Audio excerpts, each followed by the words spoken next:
ಎಲ್ರಿಗೂ ನಮಸ್ಕಾರ ಸ್ನೇಹಿತರೆ. ಶೃಂಗೇರಿಯಲ್ಲಿ ಹೊಸ ರೈಲ್ವೆ ಯೋಜನೆ ಜಾರಿಗೆ ತರ್ತಾರಂತೆ. ಅದು ರೈತೋತ್ಪನ್ನಗಳ ಸರಕು ಸಾಗಾಣಿಕೆಗೆ ಸಹಕಾರಿ ಆಗ್ಲಿ ಅನ್ನುವಂತಹ ಉದ್ದೇಶದಿಂದ ರೈಲು ಯೋಜನೆಯನ್ನ ಜಾರಿಗೆ ತರ್ತಾರಂತೆ. ಎಂಥ ಕಾಮಿಡಿ ನೋಡಿ. ಅಲ್ಲ, ಅಲ್ಲಿರುವಂತಹ ಅಡಿಕೆ ಬೆಳೆ ದಿನೇ ದಿನೇ ನಾಶ ಆಗ್ತದೆ. ರೈತ ವರ್ಗದ ಜನಗಳು ಇವತ್ತು ವ್ಯವಸಾಯ ಮಾಡಕ್ಕಾಗ್ತಿಲ್ಲ, ಕೃಷಿ ಮಾಡಕ್ಕಾಗ್ತಿಲ್ಲ, ತಮ್ಮ ಬೆಳೆಗಳನ್ನ ಉಳಿಸ್ಕೊಳಕ್ಕಾಗ್ತಿಲ್ಲ. ಅಡಿಕೆ ಬೆಳೆ ಬೆಳೆಯುವಂತಹ ವ್ಯಕ್ತಿ ಇವತ್ತು ಕುಗ್ಗುತ್ತಾ ಹೋಗ್ತಿದ್ದಾನೆ. ಕಾರಣ ಕೊಳೆ ರೋಗ ಹೆಚ್ಚಾಗ್ತಿದೆ, ಎಲೆ ಚುಕ್ಕಿ ರೋಗ ಹೆಚ್ಚಾಗ್ತಿದೆ, ಹಾಗೆ ತೊಂಡೆ ರೋಗ ಹೆಚ್ಚಾಗ್ತಿದೆ, ಹಳದಿ ಎಲೆ ರೋಗ ಹೆಚ್ಚಾಗ್ತಾ ಇದೆ. ಹವಾಮಾನ ಬದಲಾವಣೆಯಿಂದ ಇವತ್ತು ಕೃಷಿ ಮಾಡೋಕ್ಕಾಗ್ತಿಲ್ಲ, ಯಾರು ಕೂಡ ಕಾಫಿ ಬೆಳೆಯನ್ನ ಬೆಳೆಯೋದಕ್ಕಾಗ್ತಿಲ್ಲ. ಇಂಥ ಸಮಸ್ಯೆಗಳಿರ್ಬೇಕಾದ್ರೆ ಕೃಷಿ ಉತ್ಪನ್ನಗಳಿಗೆ ಸಹಕಾರಿ ಆಗ್ಲಿ ಅನ್ನೋದಕ್ಕೆ ರೈಲ್ವೆ ಯೋಜನೆ ಜಾರಿಗೆ ತರ್ತಾರಂತೆ. ಅದಷ್ಟೇ ಅಲ್ದನೆ ಅಲ್ಲಿ ಎಷ್ಟೋ ಸಮಸ್ಯೆಗಳಿಂದ ಜನ ಇವತ್ತು ಒದ್ದಾಡ್ತಾ ಇದ್ದಾರೆ. ಎಷ್ಟೋ ಜನ ಸಾಗುವಳಿ ಭೂಮಿಲಿ ರೈತಾಪಿ ಕೆಲಸ ಮಾಡ್ತಿರೋರ್ಗೆ ಇವತ್ತು ಹಕ್ಕುಪತ್ರ ಸಿಕ್ಕಿಲ್ಲ.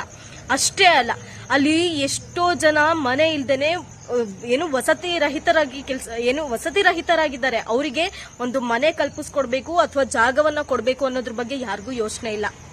ಇವರು ದಟ್ಟಾರಣ್ಯ ಪ್ರದೇಶವನ್ನ ಹೊಂದಿರುವಂತಹ ಸ್ಥಳಗಳ ಮೇಲೆ ಕಣ್ಣು ಹಾಕೋದು, ಅಥವಾ ಇವಾಗ ಎಕ್ಸಾಂಪಲ್ ನೋಡಿ, ನಮ್ಮ ಆಗುಂಬೆದ ಆಯ್ತಲ್ವಾ, ನಮ್ಮ ಆಗುಂಬೆ ಎಂಥ ಪ್ರಕೃತಿ ಸೌಂದರ್ಯವನ್ನ ಹೊಂದಿದೆ, ಅದನ್ನ ನಾಶ ಮಾಡಿ ಸುರಂಗ ಮಾರ್ಗ ಕೊರಿಬೇಕು ಅಂತ ಅನ್ನೋದು, ಎಲ್ಲೆಲ್ಲಿ ಖನಿಜ ಸಂಪನ್ಮೂಲಗಳಿದೆ ಅದನ್ನು ಹುಡ್ಕೊಂಡು ಹೋಗೋದು, ಎಲ್ಲೆಲ್ಲಿ ಗಣಿಗಾರಿಕೆ ಮಾಡಕ್ಕಾಗತ್ತೆ ಅಲ್ಲೆಲ್ಲ ಹೋಗೋದು, ನದಿ ಜೋಡಣೆ ಮಾಡ್ತೀವಿ ಅನ್ನೋದು, ಅರಣ್ಯ ನಾಶ ಮಾಡೋದಕ್ಕೆ ಎಷ್ಟೆಲ್ಲ ಸಾಧ್ಯ ಆಗತ್ತೆ ಅಷ್ಟನ್ನೆಲ್ಲ ಸರ್ವನಾಶ ಮಾಡಿ ನಾವು ಏನೋ ದೊಡ್ಡದಾಗಿ ಬದಲಾವಣೆ ತರ್ತೀವಿ, ಏನೋ ದೊಡ್ಡದಾಗಿ ಅಭಿವೃದ್ಧಿ ಮಾಡ್ತೀವಿ ಅಂತ ಅಭಿವೃದ್ಧಿ ಹೆಸರಲ್ಲಿ ತಮ್ಮ ಅಭಿವೃದ್ಧಿ ಮಾಡ್ಕೊಳಕ್ ಹೊರಟಿದ್ದಾರೆ. ಆಯ್ತಾ? ಇದನ್ನ ಯಾರು ಪ್ರಶ್ನೆ ಮಾಡಬಾರ್ದು. ಪ್ರಶ್ನೆ ಮಾಡಿದ್ವಿ ಅಂದ್ರೆ ನಾವುಗಳು ದೇಶದ್ರೋಹಿಗಳು. ನಾವು ಇಂತಹದ್ರ ವಿರುದ್ಧ ಧ್ವನಿನೇ ಎತ್ತಬಾರ್ದು. ಅಲ್ಲ, ಶೃಂಗೇರಿಲಿ ಇರುವಂತಹ ಸಮಸ್ಯೆಗಳನ್ನ ನಿವಾರಣೆ ಮಾಡೋದ್ ಬಿಟ್ಟು ರೈಲ್ವೆ ಯೋಜನೆ ತರ್ತೀವಿ ಅಂತ ಹೋಗ್ತಿದ್ದಾರೆ. ಅಲ್ರಿ, ಅಲ್ಲಿರುವಂತಹ ಜನಗಳಿಗೆ ಯಾರು ಇವಾಗ ಹಕ್ಕುಪತ್ರ ಕೊಡ್ತಾರೆ? ಮನೆ ಇಲ್ದವರಿಗೆ ಯಾರು ಆಶ್ರಯವನ್ನ ನೀಡ್ತಾರೆ? ಅಥವಾ ಅಲ್ಲಿರುವಂತಹ ಆರ್ಥಿಕ ಸುಧಾರಣೆಯನ್ನ ಯಾರು ಮಾಡ್ತಾರೆ? ಇವತ್ತು ಪ್ರತಿಯೊಂದು ಸಮಸ್ಯೆಯಿಂದ ಜನರ ಆರ್ಥಿಕ ಮಟ್ಟ ಕುಗ್ತಾ ಇದೆ, ಅವರ ಆದಾಯ ಮಟ್ಟ ಕುಸಿದು ಹೋಗ್ತಾ ಇದೆ. ಇವತ್ತು ಜನರು ತಮ್ಮ ಜೀವನವನ್ನ ಸರಿಯಾಗಿ ನಿರ್ವಹಣೆ ಮಾಡಕ್ಕಾಗಲ್ಲ ಅನ್ನೋ ರೀತಿಯಲ್ಲಿ ದಿನೇ ದಿನೇ ದಿನೇ ದಿನೇ ಕುಗ್ಗ್ ಹೋಗ್ತಾ ಇದ್ದಾರೆ. ಈ ಕಡೆ ಒಂದು ಕಡೆ ಬೆಳೆ ನಾಶ ಆಗ್ತಾ ಇದೆ, ಇನ್ನೊಂದ್ ಕಡೆ ಅಭಿವೃದ್ಧಿ ಅನ್ನೋ ಹೆಸರಲ್ಲಿ ಜನಗಳನ್ನ ಲೂಟಿ ಮಾಡ್ತಿದ್ದೀರಾ, ದೋಚುತ್ತಾ ಇದ್ದೀರಾ. ಇದನ್ನೆಲ್ಲ ಹೇಳೋರು ಯಾರು? ಬರ್ರಿ ಇಲ್ಲಿ ಆ ಯೋಜನೆ ಈ ಯೋಜನೆ ಅಂತ ಅಭಿವೃದ್ಧಿ ಹೆಸರಲ್ಲಿ ನಾನು ಅದು ಮಾಡ್ತೀನಿ ಇದು ಮಾಡ್ತೀನಿ ಅಂತ ಬರೋದು, ಜನಗಳನ್ನ ಎಷ್ಟು ಸಾಧ್ಯ ಆಗುತ್ತೋ ಅಷ್ಟು ಲೂಟಿ ಮಾಡೋದು, ತಿಂದ್ಬಿಡೋದು. ಇವತ್ತು ಅಲ್ಲಿರುವಂತಹ ಬೆಳೆಗೆ ಪರಿಹಾರ ಏನು, ನಾವು ಅದಕ್ಕೇನು ಕೆಲಸಗಳು ಮಾಡಬೇಕು ಅಂತ ಯಾರು ಕೂಡ ಯೋಚನೆ ಮಾಡಲ್ಲ. ಅಥವಾ ಜನ ಯಾವ ಸಮಸ್ಯೆಯಲ್ಲಿದ್ದಾರೆ, ಅವರಿಗೆ ಏನು ನಾವು ಕೆಲಸ ಕಾರ್ಯಗಳನ್ನ ಮಾಡ್ಕೊಡ್ಬೇಕು ಅನ್ನೋದ್ರ ಬಗ್ಗೆ ಯಾರು ಚಿಂತೆ ಮಾಡಲ್ಲ.